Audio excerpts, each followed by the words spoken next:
Well, hey guys, Thorzax here. I wanted to put together a little video. It's kind of off subject. Kind of. You know, kind of off subject. What I wanted to go ahead and discuss with you today is the need for measuring tools. Okay, we need measuring tools in order to do our reloading. Okay, and we can just go absolutely crazy over the numbers, over the dimensions, you know, down to, half thousandths and everything else like that with our measuring tools, with reloading. And the thing is, though, is that, the industry, the firearms industry, really jumps around a lot on their dimensions, okay? Certain revolvers, for the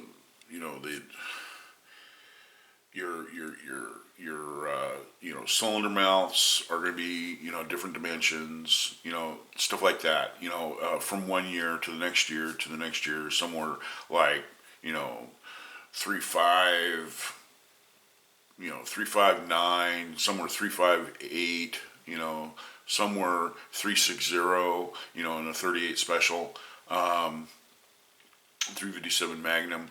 But then again, here we are. We're getting into measurements and how we measure our bullet diameters and stuff like that.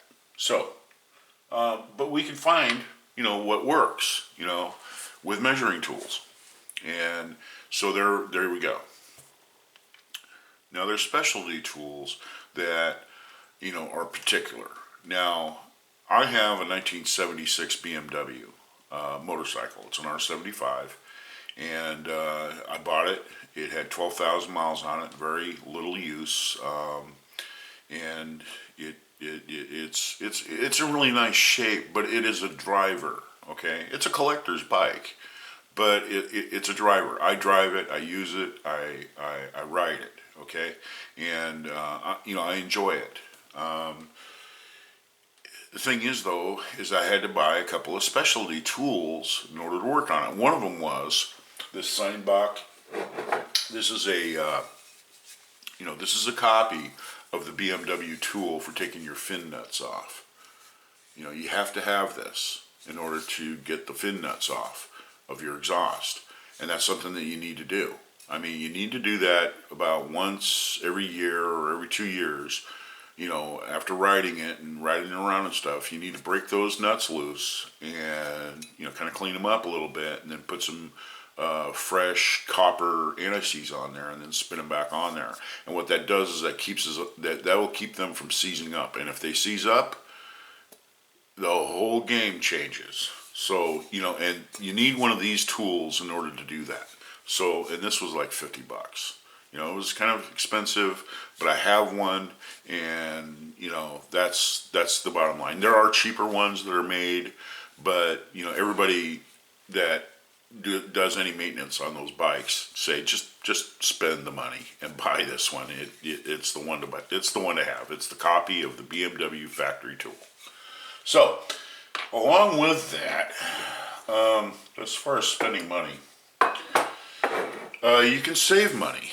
Okay, and one of the things I wanted to bring up was torque wrenches. Okay, now I had a friend that worked in the Cal Lab, and this was years back, and what I did is I gave him a couple of torque wrenches that I bought at Harbor Freight.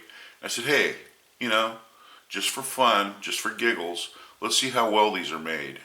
And he says, yeah, man, no problem.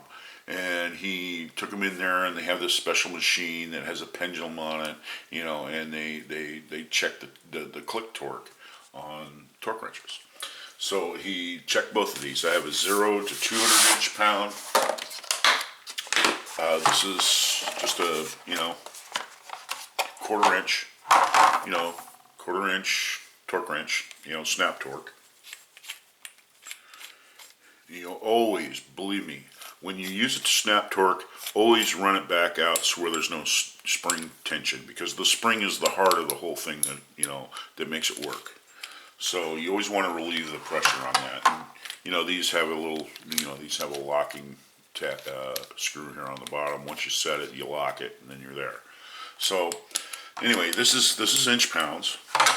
Okay, 0 to 200 inch pounds.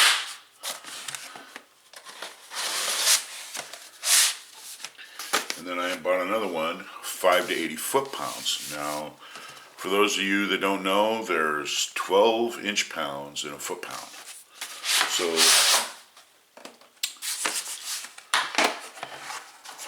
here you are. Now, one of the things, since I have a European motorcycle, is that the Europeans, when when they were introduced to the United States, their manuals and you know, things like that, their torque settings are in Newton meters. Okay, they're not in foot pounds; they're in Newton meters. So you got a Newton meter scale on the back of your scale here, on your torque wrench. But these lines here that are on the handle, this fine scale they have down here, these measure, okay, in foot pounds. So if you're using foot pounds, these are accurate. If you're using Newton meters, you have to do the math. It's like 1.33 for every Newton meter. So, you know, if you run it up to, you know, like say 35 Newton meters, you're going to have to do the math to get it up to 39, you know, Newton meters, and you have to use the scale here, counting each one of these as 1.33, and you have to do the math. Like I said, I brought these in to the Cal Lab, and this is a legit Cal Lab. They do gauges, they do all kinds of stuff, mechanical, electrical, you know, the electronic torque wrenches, they do everything. And the guy put this on there, and it was fine. It fell within the acceptable level of error that they have to deal with. Okay, so yeah, he was really surprised. He says that, you know, as far as I'm concerned, it's really good unit. And here's the deal: when I bought these at the time, I think they were both like, I think they were $9 a piece. Cheap. One of the bad things about these is that they're chrome, and as you've seen on the scale, they're kind of hard to read. Now, I've lost a little bit of my eyesight over the last few years. Everything's kind of fuzzy, and reading those numbers on a chrome background messes with me, and I have to get my, you know, magnifying glass out and sit there and mess around with it. So I did buy another one. This is foot pounds again, but I bought it basically because of the scale increments are all in nice, easy to read. Okay, you can really read these, and you can get them right. You still, you know, you got your Newton meters, and then you have your foot pounds.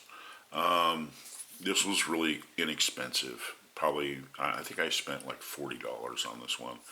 It's got a nice, you know, it's got a nice lock, you know, and it's close ratio, so it's really nice. It's cheapy, but you know, it's good enough for what I'm going to use it for. And that's basically where I want to go with this. You know, we can get all wrapped around the axle. We can bring a guy in that he's going to discuss the theory behind it all and show us the physics that's involved and you know, all this other stuff. Okay.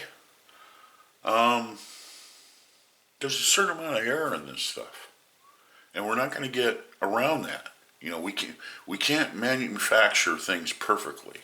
Okay, we can get really close, but there's going to be a certain amount of fault. Okay, now unless you get laboratory quality, okay, this is the stuff they test the stuff with. Okay, you know, you're going to deal with that in the consumer base like this. Now there are better torque wrenches, yes, There are more accurate torque wrench, yes. But these ones fell within that 4% standard. So, you know, there you go. You know, uh, I can't see spending a lot of money on something when the more expensive stuff is still calibrated and it still passes within that 4%. That's the standard. So that's kind of where I was going with that. Like I said, my BMW, it's a 1976. All you need is standard hand tools. There's a couple of specialty tools. There's one for the spline on the front hub on the front wheel in order to repack your bearings and stuff like that. There's they sell like an alignment tool for the clutch, and they also have a flywheel puller that works really good. Yeah, but these are still substitutable items that you could probably buy down at Napa, so or Al's Auto Supply or wherever.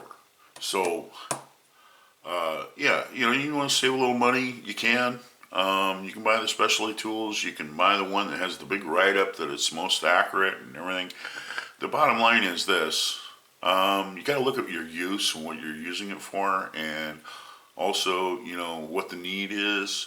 I'm just a garage mechanic. I work on my own stuff, and it's good enough. I mean, there was one time I had that foot-pound torque wrench. I just bought it, and this is what prompted me to go ahead and give it to my buddy who works in the Cal lab and had it checked out. But I fell on some times when I needed a vehicle. The only thing I had was my bike. And winter was coming, so I bought this 1991 Toyota Corolla. I bought it from a gal. It had a blown head gasket. I gave her $300 for it, and basically hauled it away. Called the tow truck. They brought it to the house. I took the head off of it. I bought a new cheap, head gasket, and I bought replacement bolts, head bolts for it. And those were pricey, by the way. Because they recommend that you don't use the old ones, so because stretch factor or whatever. Anyway, so I went ahead and I bought the new bolts, put the new bolts in it, put the new head gasket in it, cleaned up all the surface and everything. I didn't even bother to go ahead and check the flatness or any of that crap. I just went ahead and threw the head back on it, tightened it back down, to the pattern and everything like that, what the manual called out, and I hit the key, started right up. I mean, it ran like a champ. It ran like brand new. I couldn't believe it. I drove that car around. And later on, though, about, I think it was like within a year, it did start to have a coolant leak in the head gasket. And I noticed it when I was going to work. I parked in the parking ride.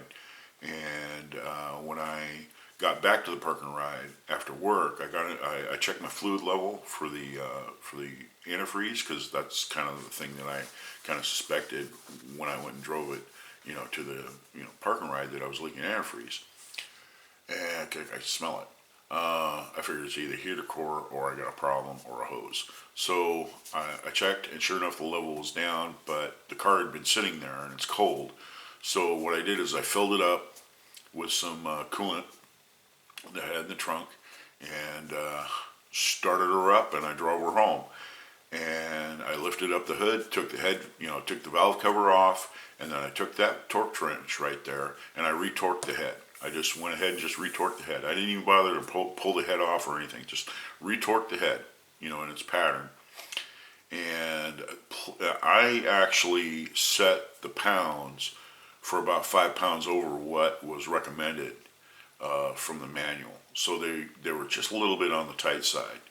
And, I'm going to tell you what, I sold that car a year later to a friend of mine, and his daughter drives it back and forth, drove it back and forth to school. And she's working now. She still has the car.